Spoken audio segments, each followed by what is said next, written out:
সূর্যটা মাথার কাছে চলে আসবে ভাই সেদিন।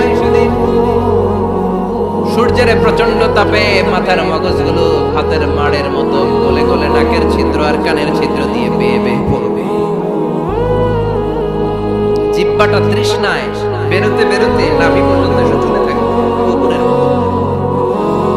ক্লান্ত, শ্রান্ত, ঘর্মাক্ত, পেরেশান, বাঁচানোর কেউ নাই।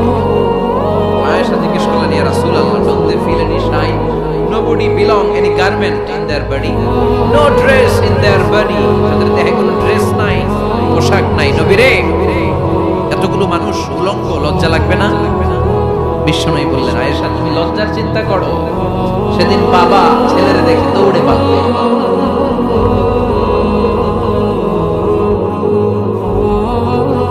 কিয়ামতের দৃশ্যটা কিরকম হবে এর নকশা সংক্ষিপ্ত পরিসরে মাত্র 11টা আয়াতে আল্লাহ তুলে ধরেছেন। আপনি মনোযোগ দিয়ে কানগুলো খরগোশের মতো খাড়া করে যদি কথাগুলো শুনেন, আপনার মনে হবে আপনি এখানে বসে কিয়ামত চোখে লাইভ দেখতেছেন। লাইভ আল্লাহ এমন ভাবে বলছেন, সুবহানাল্লাহ পড়ে।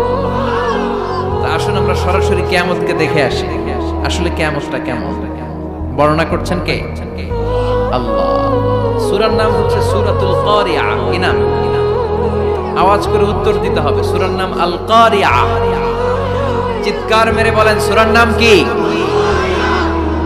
আল কারিয়া। এটা মাক্কি সূরা। কি সূরা? বিশ্বনবীর জীবনের দুইটা পর্ব, একটা মাক্কি পর্ব আর একটা মাদানী পর্ব। এটা মাদানী পর্বে নাজিল হয়নি, এটা নাজিল হয়েছে মাক্কি পর্বে।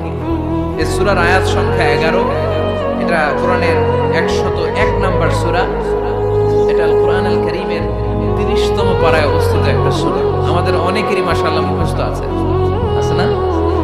ইমাম সাহেব নামাজে প্রায় পড়ে, অনেকেরই মুখস্থ। শুনতে শুনতে কবে যে মুখস্থ হয়েছে আমাদের নিজেরাও জানি না। সুবহানাল্লাহ পড়ে।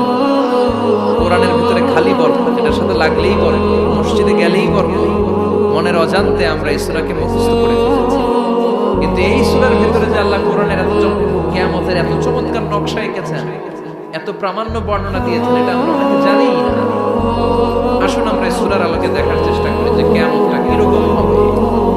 আল্লাহ একটা শব্দকে এই সূরার শুরুতে 3 বার উল্লেখ করে আমাদের দৃষ্টি আকর্ষণ করেছেন। আল্লাহ tried to draw our attention by mentioning 3 times a word, and that is al-qari'ah. al-qari'ah শব্দটাকে তিনি 3 বার উল্লেখ করে আমাদের দৃষ্টি আকর্ষণ করেছেন। একটা শব্দ 3 বার বললে মানুষের দৃষ্টি আকর্ষিত হয় না? যেহেতু এটা আরব দেশে নাজিল হয়েছে, আবার মক্কায়,